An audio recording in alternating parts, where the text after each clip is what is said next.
aho neza nuko ndasindinjira mu bintu bitandatu cyangwa birindwi bituma Imana ituganiriza mu nzozi. Ikindi nuko iyi message Imana ishaka kuguha iduha nta mundi muntu n'umwe ubuyizi n'uwo muraranye ntayamenye. Yego. Muri make ni uburyo bwo kukurinda zikubuza kuvuga ikakwereka ngo do wa muntu ugiye kubera igikwazo.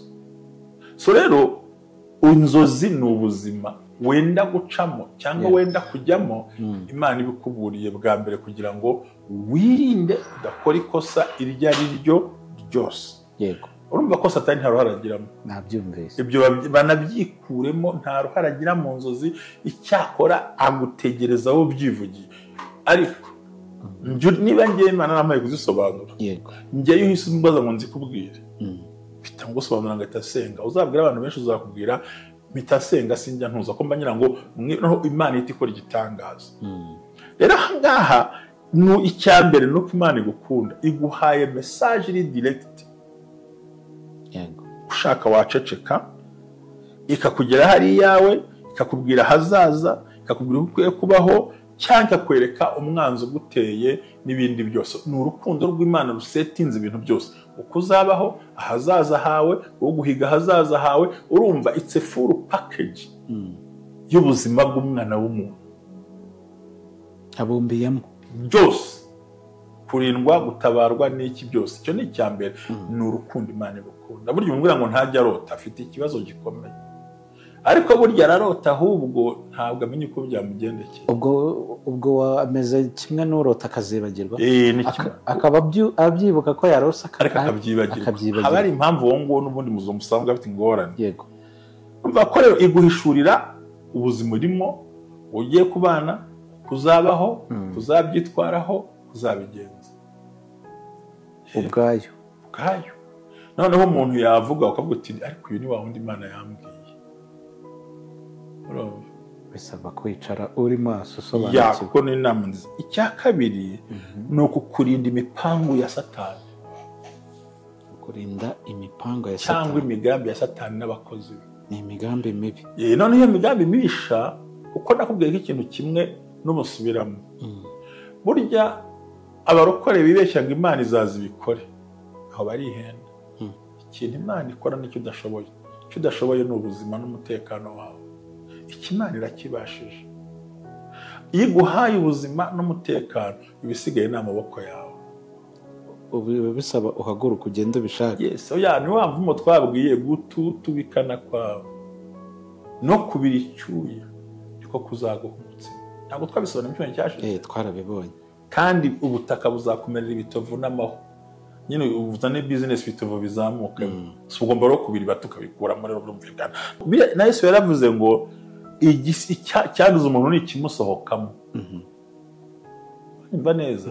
So ahangaha rero ntabwo ari byo, ntabwo bose basobanura inzozi. Burya arashobora no kukubeshya ngo ndakeka, ngo ndibaza, ngo ndibwira. No, ngiye nkubwira direct.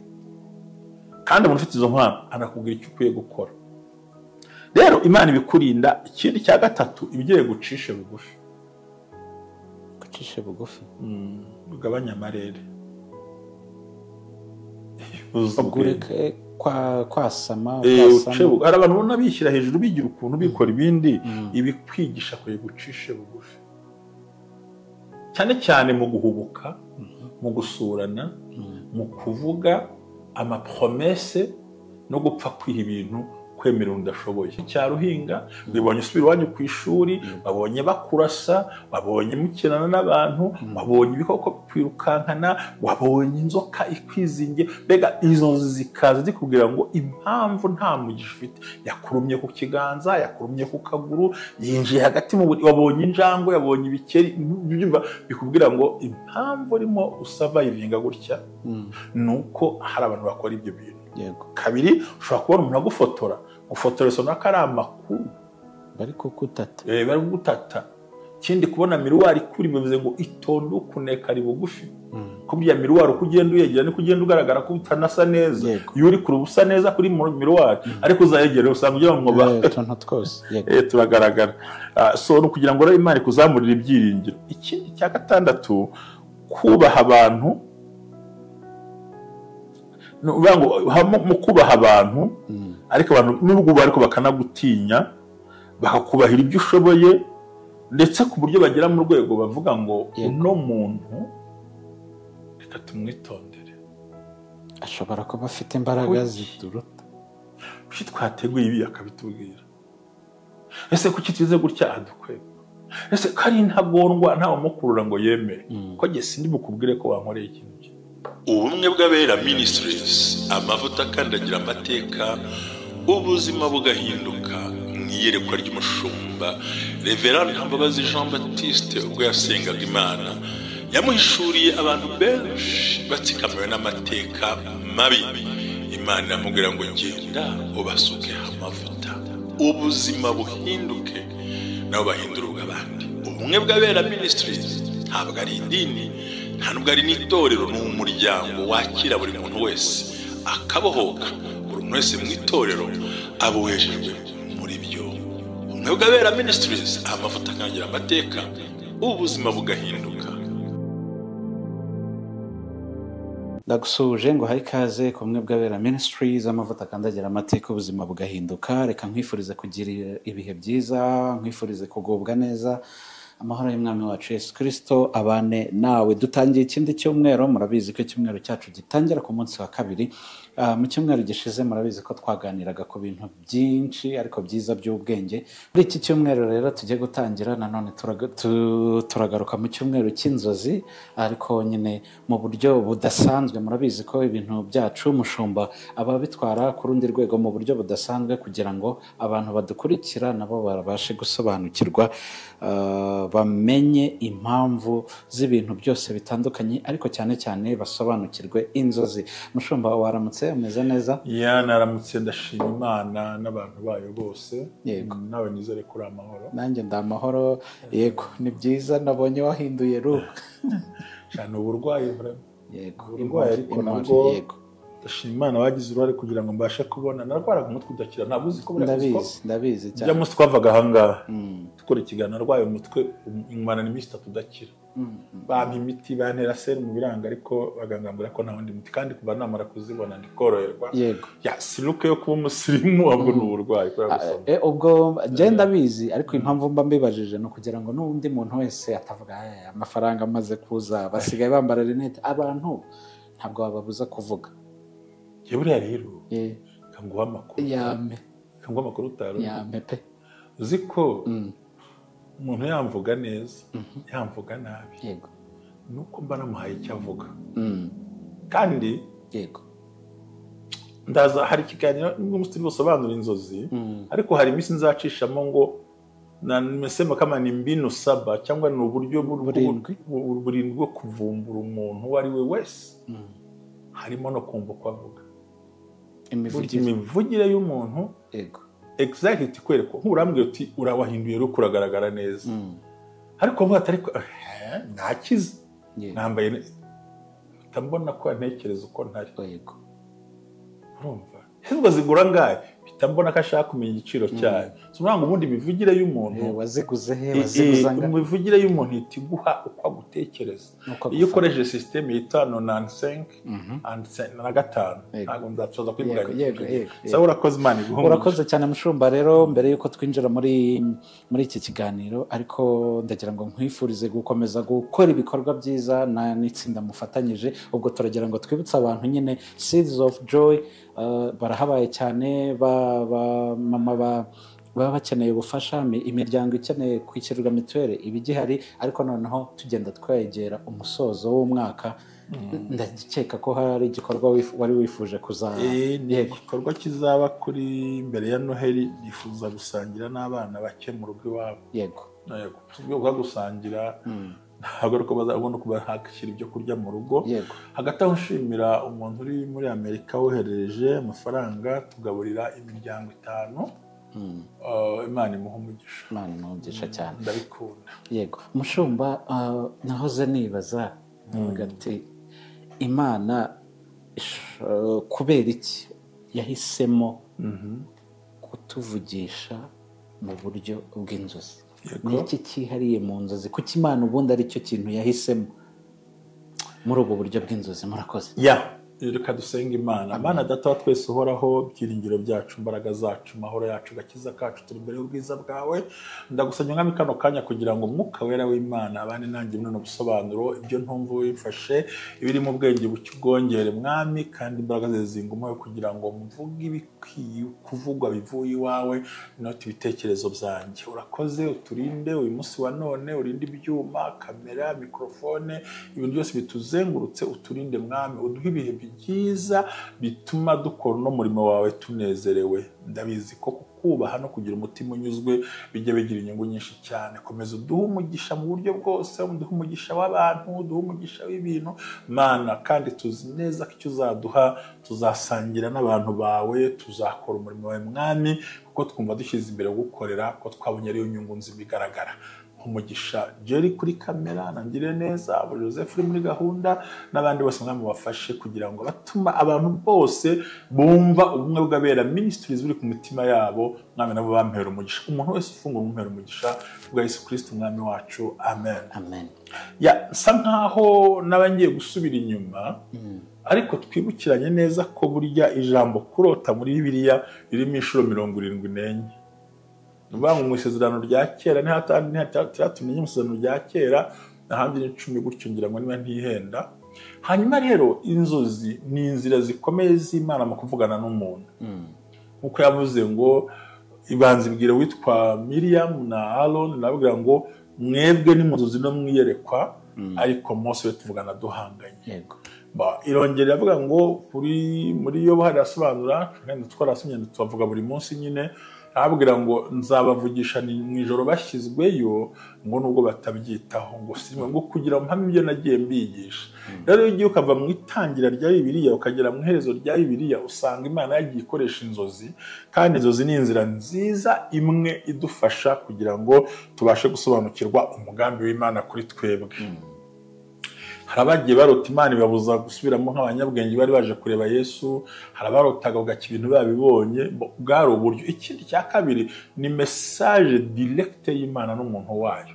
Ubundi akenshi muri iyi si usanga hariho message iva ku Mana hagati umuntu uri bukubwira icyo Imana yamubwiye nayo yakugeraho, ariko ubu siko bimeze. Imana ikubwira direct. Ni nayo mpamvu kurota umuntu arota atakiri mu mubiri, uko twabisobanuye. Yego. Burya umwuka avugana n'umwuka, umubiri ukavugana n'umubiri. Ariyo mpamvu iyo umuntu amaze kurota ahita akanguka, agahita agira ubwoba, kuko uyu mubiri ubundi ugira ubwoba birumvikana. Ese baza nko kurota baguhamba, kandi urumva ni ibintu bidasanzwe. So rero icyo gihe ngo ikindi cya kabiri ntaravugaho neza, nuko ndinjira mu bintu 6 cyangwa 7 bituma Imana ituganiriza mu nzozi. Ikindi nuko iyi message Imana ishaka kuguha iduha nta mundi muntu n'umwe ubuyizi, n'uwo muraranye ntayamenye. Yego. Muri make ni uburyo bwo kukurinda. Ariyo mpamvu nifuza ko binkundiye ejo wazambaza ngo bigukundiye, ariko nizi ko sinzi uko tuza kugira abantu. Okay, hari nk'umuntu ujya kubona yanditse ku rwego ngo narose gutya, hari igihe ntamusubiza bakagira ngo ndamwanga, ariko ku rubuga baratongana ngo sinandika, ngo simbasubiza, ariko hari ikintu batamaze kumenya. Njyewe nzi icyo bita imbaraga z'inzozi, ntabwo napfa gusobanurira abandi bazumva, ntibishoboka. Iyo mvugiye muri rusange urazumva, ariko kuba warota ukabyuka uvuga ibyo bintu ntabwo ari byiza. Unkundiye ejo twazaganira ku bijyanye no kwisenyera biturutse mu kuvuga inzozi zawe. Yego. Kuko ni misiyo y'Imana iguha, nta wundi muntu uhagazemo, wowe ubwawe. Noneho utabimenya ugashaka uwo Imana yahaye gusobanukirwa, ku buryo nuwagusobanuriye n'Imana yakubwiye nawe ubwawe. Utabwiye ngo uzisharinge nta mpamvu. Ejo nzabasobanurira impamvu adakwiye kuzivuga, ariko hari ziri most utagomba kuvuga. So rero ibintu Imana idukorera mu nzozi, icyambere ni urukundo Imana igukunda.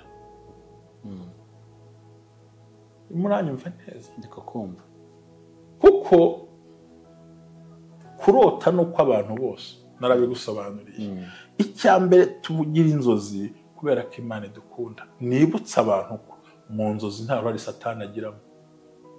ubwo urakoze cyane. ubwo urabijyanishiriza n'abantu bakunda gukora bibaza cyane bavuga bati se kuki hari inzozi ziza ziteye ubwoba? Ese ubwo ukabona ibintu biteye ubwoba akavuga ati sibyo ntibyaba ari iby'ikuzimu byo kwa Satani by'imyuka mibi? Yego bitandukanye. Nakubwiye ngo iyo umuntu arota ni umwuka wo muri we uvugana n'Imana, kandi ni umwuka, kandi Satani ubwo bushobozi ntabwo afite. Buriya nanakubwire n'irindi banga. Satani nta kintu cyawe yamenya mu mutima, agutegera ku munwa nk'ubwanwa. Icyo uvuze yicara ku munwa ategereje icyo uri buvuge n'icyo arwanya. Cyangwa se abandi bantu agaperereza, cyangwa bavuze mu masaro atuzi ko nta mbabazi agiye kujya habasikoje.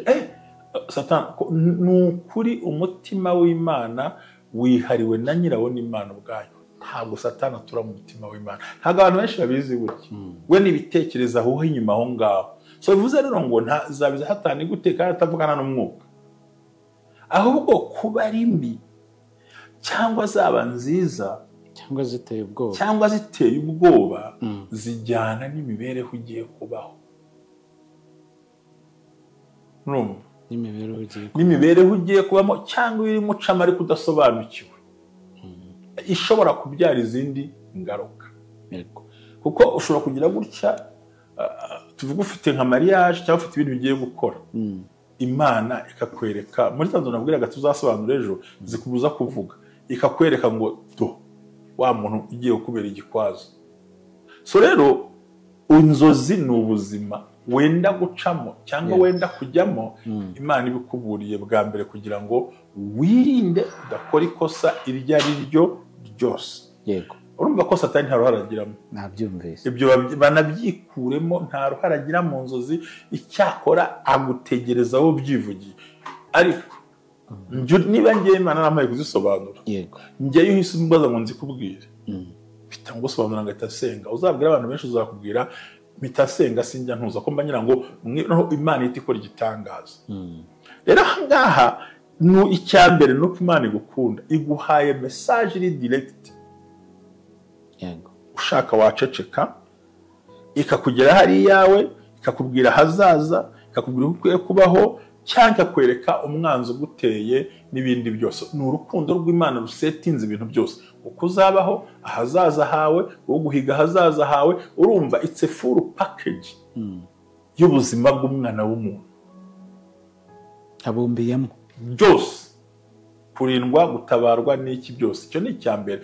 Ni urukundo Imana igukunda. Burya umubwira ngo ntajya arota, afite ikibazo gikomeye. Ariko burya ararota, ahubwo ntabwo amenye uko byamugendekeye. ubwo wameze kimwe n'urota akazibagirwa, akaba abyibuka ko yarose akabyibagirwa. Haba hari impamvu uwo nguwo n'ubundi muzungu usanga afite ingorane. Yego, urumva ko rero iguhishurira ubuzima urimo, ugiye kubana, kuzabaho, kuzabyitwaraho, kuzabigenza ubwayo. Noneho umuntu yavuga ukavuga uti ariko uyu ni wa wundi Imana yambwiye. Bisaba kwicara uri maso usobanukirwa. Kuko ni inama nziza. Icya kabiri ni ukukurinda imipangu ya Satani. Kurinda imipango ya Satani cyangwa imigambi ya Satani n'abakozi be. Ni imigambi mibi. None iyo migambi mibisha, uko nakubwiye ko ikintu kimwe n'umusubiramo. Burya abarokore bibeshya ngo Imana izaza ibikore, aho barihenda. Ikintu Imana ikora nicyo udashoboye. Icyo udashoboye ni ubuzima n'umutekano wawe. Imana irakibashije. Iyo iguhaye ubuzima n'umutekano, ibisigaye ni amaboko yawe. Ubu bisaba uhaguruka ugende ubishaka. Yes, ni wa mvumo twabwiye gutubikana kwawe no kubira icyuya niko kuzaguha umutsima. Ntabwo twabisobanura mu cyumweru cyashize. Twarabibonye. Kandi ubutaka buzakumerera ibitovu n'amaho. Nyine uzane business bitovu bizamuka. So ugomba ro kubiri batukabikuramo rero urumvikana. Nuvuga ngo kabiri nuko kurinda imigambi ya Satani. Yo Satani yateguye, mwe bona cyagihe uri mu ishuri, uri mu cyari byo, uri muhinga, bakugaburira inyama, bisobanura ngo bagiye kuroga, uri mu isoko hari abantu barubotse inyama cyangwa uzigura, ukumva na magambo ku buryo ubuzima bwawe buba buri secured cyangwa burinzwe burinzwe umwanzi ku buryo umugome ajya guhagura agasanga kera wagize gute wabimenye cyangwa cyane baranabizi aho yego niyo mpamvu yashyizeho abarota igashyiraho n'abasobanura turahari tugufashe ariko bigira ibanga si ngombwa ngo uzivuge nubwo nzabaganiriza itagomba rwose burundu ariko si na ngombwa nakoreje bikavuga. hariho abantu bajya bibeshya yuko umuntu wese yasobanura inzozi ubwo ndagira ngo twibuke muri Egiputa Yosefu yari afite impano yihariye yo kuba yarotora inzozi ubwo rero yari ari muri gereza hari abo yagiye afasha ntabwo ari abantu bose ntabwo ari abantu bose yego buriya n'abantu basobanura inzozi buriya n'abaprofete nuko njye ririya zina ntabwo rikunda ndabizi ntabwo ndikunda kuko bararyanduje ikindi ariko uburyo ubusobanuro buri umuhanuzi ahubwo no urenze ngo umuntu ufite impano yo gusobanura ubundi aba afite n'ikintu bita impano y'ubwenge. impano y'ubwenge yego udafite impano y'ubwenge ntabwo Imana yaguha impano yo gusobanura inzozi. cya kabiri ugomba kuba umuntu wasomye Bibiliya cyane ukajya unasenga cyane kugira ngo uhabwe iyo mpano uyifite kugira ngo uyirebe kugira ngo ndakeka ngo ndumva ntabwo ari uko bishobora nk'urugero nk'ubu hari uwavuze ngo iyo urose amazirantoki ngo ni ubukire nayibonye no ku kinyamakuru kimwe cy'umugabo ndamwandikira ntabwo ari byo ndamwana igenda urebe pupu icyo ari cyo ibintu uzi ko burya mu itegeko ry'Abisiraheli washaka kujya kwituma yajyaga inyuma yo mu nkambi agacukura umwobo akarenzaho burya no ku rugamba kirazira kwituma aho ubonye.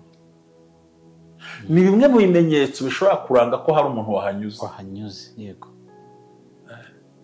no muri disipurine nyine kirazira njye mvuze disipurine yego noneho nkubwiye noneho n'uburyo ari bimenyesha wa muntu sibyo ni ukuvuga ngo na Yesu yaravuze ngo icyanduza umuntu ni ikimusohokamo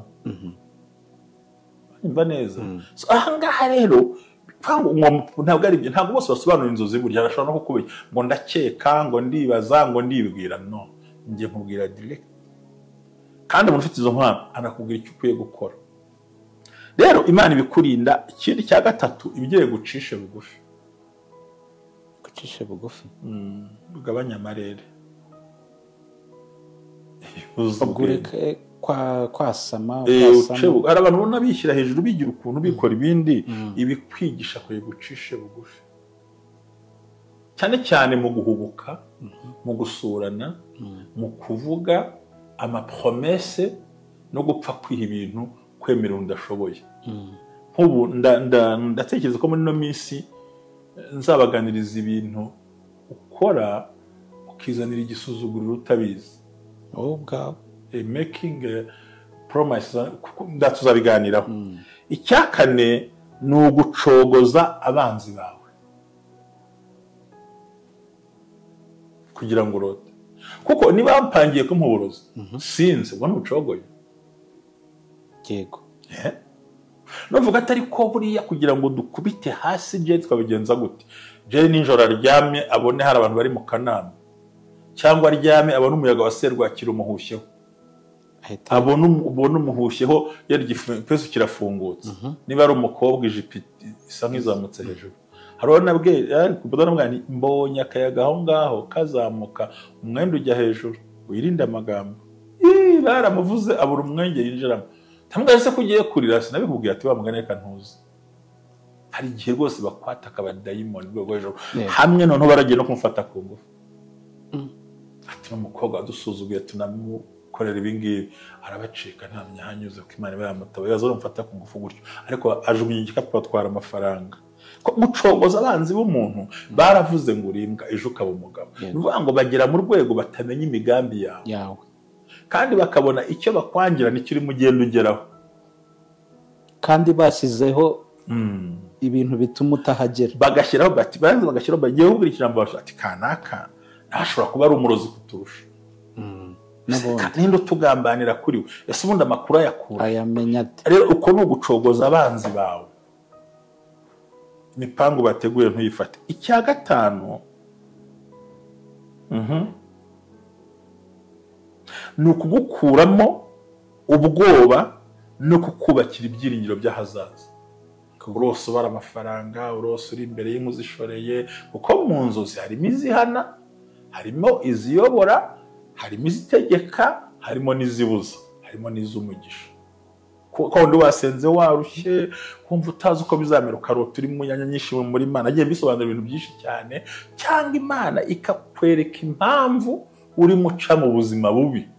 Kuko wibonye uri mu cyaro uhinga, wibonye usubira iwanyu ku ishuri, wabonye bakurasa, wabonye mukinana n'abantu, wabonye ibikoko bikwirukankana, wabonye inzoka ikwizingiye. Mbega izo nzu zikaza zikubwira ngo impamvu nta mugisha ufite. Yakurumye ku kiganza, yakurumye ku kaguru, yinjiye hagati mu buri, wabonye injangwe, yabonye ibikeri, bikubwira ngo impamvu urimo usavayivinga gutya nuko hari abantu bakora ibyo bintu. Kabiri, ushobora kubona umuntu agufotora, gufotora sona ko ari amakuru bari kugutata, bari kugutata. Ikindi, kubona miruwari kuri bivuze ngo itonde ukuneka ari bugufi. Ko bya miruwari uko ugenda uyegera niko ugenda ugaragara ko utanasa neza. Iyo uri kuri ubusa neza kuri miruwari, ariko uzayegera usanga ugira ngo tuntu twose turagaragara. So no kugira ngo Imana ikuzamurire ibyiringiro. Ikindi cya gatandatu, kubaha abantu, mu kubaha abantu, ariko abantu n'ubwo bariko bakanagutinya, bakakubahira ibyo ushoboye, ndetse ku buryo bagera mu rwego bavuga ngo uno muntu reka tumwitondere, ashobora kuba afite imbaraga zituruta. Kuki twateguye ibi akabitubwira? Ese kuki tuze gutya adukwega? Ese kari ntagondwa ntawe mukurura ngo yemere? Ko jye sindi bukubwire ko wankoreye ikintu cye, ndakihorera. Bagomba kubaho kabana mu bantu bagutinya, bakubaha, kuko ibyo bagupangira bidakunda. Kabisobanura mu nteruro nziza. Kubaho abantu bagutinya, bakubaha, kuko ibyo bagupangira bibi bidakunda. Panga kamanuka ati nta kwezi nta mezi abiri, ati uriya mugabo ugiye gukora arambura, agasanga nta n'ukwezi ugeze wamburwa. Undi akaza ati ujye simbizi. Wowe ku buryo imvugo yabo uyisenyesha ibikorwa ucecetse, bakabona uragenda uzamuka utera intambwe, kuko Imana ibikubwira ibyenda kugira gute ko kubaho cyangwa ibikuriho. Nkurikiye neza. Cya karindwi, Imana iba yifuza ko tugira ubuzima bufite intego, kuko inzozi zijyana na destination, ibyo wifuza kugeraho, icyerekezo cyawe. Nuvuga ngo nicyo nigeze kuganiriza abavandimwe nka batatu, ndabicaza gutya bavuga ubukene, bati ntacyo leta iduha, abandi bati rero ndabuzabondeca ngo tuganire. Ubundi wifuza iki mu buzima bwawe? Urota iki? Uba wumva ushaka kuza? Ati yewe, ati numva nabara umushoferi. None se umva bikurimo? Ati numva bindimo. Ese ko leta yashyizeho amashuri, ko leta yashyizeho ibizame n'uburyo bwo kubikorera, uburyo ngo iguterure kujyane, ngo ni menshi, amenshi nangahe, banza ubone provisoire ayizana, bayibonye. Ati sawa. None se nta genda wishyure, asanga ku ishuri baca 120, baha igice wiga, yakoze rimwe arayicyura. Undi ndamubaza ati giye kuntu niyumva mari, ati giye numva naba umuhinzi zisubira mu cyaro. Urumva? Ati numva nahinga muri Kigali nibahinga. Muri Kigali. Ni muri Kigali nibahinga, asubira mu cyaro, atariko ni mu rwafite isambu, ni he harahambwira. Nshaka agoronome, ati umva wahinga iki? Nabyo arabimbwira. Ati mu buzima numva nahingamo inyanya n'imbuto. Ngaho genda ubikore. Haragenda umugabo ahari hose, mwere tugaganira, abamugono amugira inama. Ubu ngubu yeze inyanya nyinshi n'amapavuro, afite amafaranga ntago wareba. Twatwicaye gutyo. Urumva bitari biryoshye. Undi arambwira ati yewe mpora ndota numva ndi mekanisiye. Ese ko kiri mutoya jya mu igaraje. Kuko buriya gihugu ijambo rimwe ryumve, icyaba abantu bakanyumva. Icyo urota, iyo gihuye n'icyo utekereza, biragufasirita. Birakorohereza. Ibyo abandi biga bakaruha, wowe ntabwo uruha, kuko bihuye n'icyerekezo cyawe. Niyo mpamvu leta isaba abana ngo bahitemo amasomo baziga. Umuntu wihitiyemo isomo ntabwo aritsindwa nk'uwo barihitiyemo, aryiga yumva ari murimo. bamaze kuba abagabo bafite abagore n'abana babo. nanjye nibeke se pasiteri we kubiti ntigenda umunyamategeko ntabwo nzaca urubanza, ngiye nzigisha abantu bizantunga. ukumva ko ubitse diplome ariko ukoze ibintu bitari yose nize ibingibi jewe yego nize Bibiliya ariko ndimo ndayisobanura.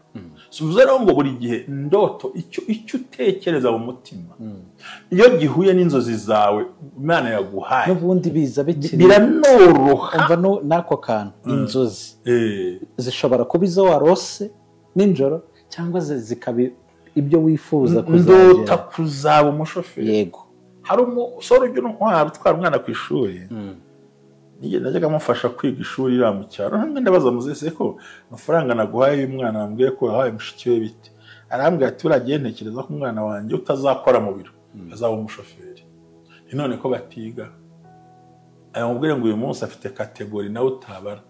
Na mukuru w'ingishi zitabara. Ugasanga ko hariho viziyo y'umubyeyi yabonaga. Kuko ubushobozi bwo mu ishuri budafite uko abishyurira. Ayakumva ngo nataba uyu azaba uyu. Ariko bigahora n'ibiri muri wa mwana. Bene abo bantu ntibakora ikizame kabiri. Waragenda agahita yikuramo ko nibye. Banza unyumve. Ni ibintu bye. Nkuko kamera ari iyawe, nkuko ishusho ari iyawe, ugasanga wa muntu akora cyo twita ikinyuranyo n'abandi bantu. Hari umuntu bijyamo kuko ari amabura akindi. Ariko hari n'umuntu ukora ibintu bye. Cyambere kikwereka ko umuntu akora ibintu bye ni ukwihangana bigiramo cyane. Oya niba mvuga uri murabyumva. Ni ukwihangana ibintu abigiramo. Yego. Bamwambura amemukira agacucogo natuje. Icya kabiri ni uburyo abashaka kwameriyora ibintu bye kubihindura ngo bishyira kuri yindi level. Rundi rwego. Gatatu akaba ari wa muntu wigira ku bandi ariko bucece. Shiki kwereka ko ibintu umuntu arimo ari ibi. Nakora umuhanga. Gutese. Nuko wageze muri iryo shuri. Ari umuhanga pe. Kabyigira nahunje nabirangiye sibyanjye. Agafungura YouTube kabiri yabona ntabasabati mvuye. Yatangira kuba monetize. Urumva hari ikintu bita kujya mu kintu ari ugushaka amaramuko. Yes. No kujya mu kintu ari za nzozi zawe nyine. Zawe. Yego. Buriya ntibigutungure ko mu myaka nk'itatu iri imbere ushobora kujya na studio nziza rwose. Noneho zifite n'amafoto amwe agezweho n'abakozi kubera iki ni indoto n'inzozi zawe. Yego. Ni inzozi wowe ufite mu mutima. Rero urumva iki kintu ko nakubwiye ko ni ukwihangana.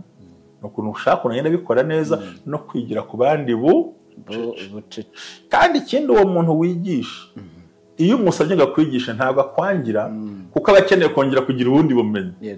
Ariko wa muntu utari ibintu bye ntiyakwereka naho bakura amabara ntiyanakwereka ukuntu bavanga amakara aho ngaho ya gusa ibi ngibi ntabwo bireba kuko atizeye abavuga ati nimba imwereka azankuraho kubera ko n'ubundi abona urakoze cyane. Ariko bene umuntu ubishaka we aragufasha kugira ngo n'ubundi umutima we wunguruke noneho avide ibimurimo yakira ibindi bishyashya. Njye niwe kaniga arabwiraga abantu nibwo mudafite umwanya ntimureke ndabakorera twakora assignment.